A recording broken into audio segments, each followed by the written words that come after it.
Pernahkah kita berpikir apa sebenarnya yang terkandung di dalam satu tetes darah kita?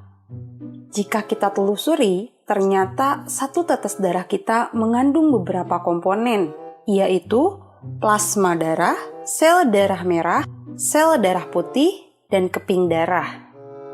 Plasma darah. Plasma darah merupakan jaringan ikat yang komposisinya berupa matriks cair.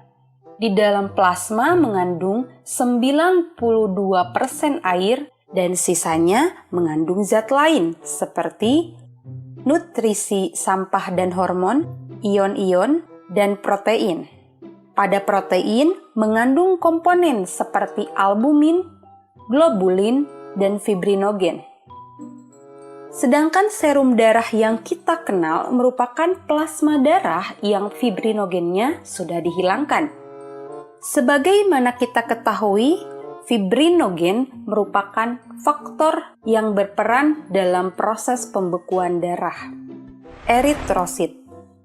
Setiap 1 mikroliter darah ternyata mengandung sekitar 5 juta sel darah merah atau yang dikenal sebagai eritrosit. Eritrosit pada manusia membentuk piringan kecil bikonkav atau memiliki bagian yang lebih tipis di bagian tengah. Eritrosit pada mamalia dewasa tidak mengandung nukleus, dan pada eritrosit mengandung hemoglobin yang berperan dalam transport oksigen. Pada vertebrata, hemoglobin hanya ditemukan pada eritrosit, sedangkan pada invertebrata, penghantaran oksigen tidak selalu oleh hemoglobin dan adanya pada plasma darah. Leukosit. Keberadaan leukosit atau sel darah putih kurang dari 1% sel yang ada di dalam darah manusia.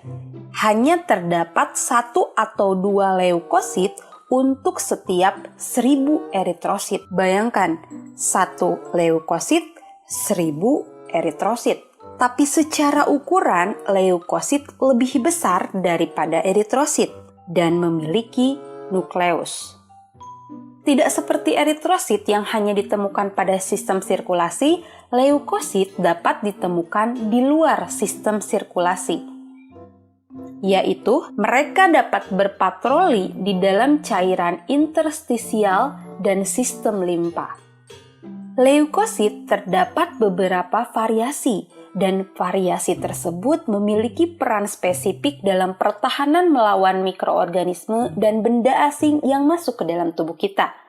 Berdasarkan keberadaan granula di dalam sitoplasma, leukosit terbagi menjadi 2, yaitu granulosit atau leukosit yang memiliki granula, terdiri dari neutrofil, basofil, dan eosinofil.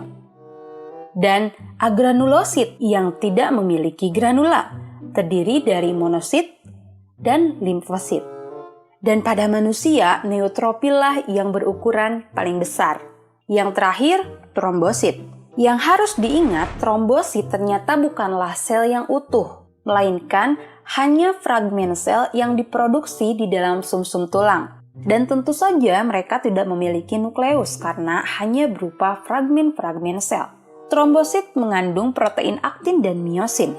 Mereka akan dikeluarkan sebagai respon ketika tubuh terluka dan berperan dalam proses pembekuan darah. Mengenai proses pembekuan darah akan dibahas di video selanjutnya. Oke, segitu aja video mengenai komponen darah.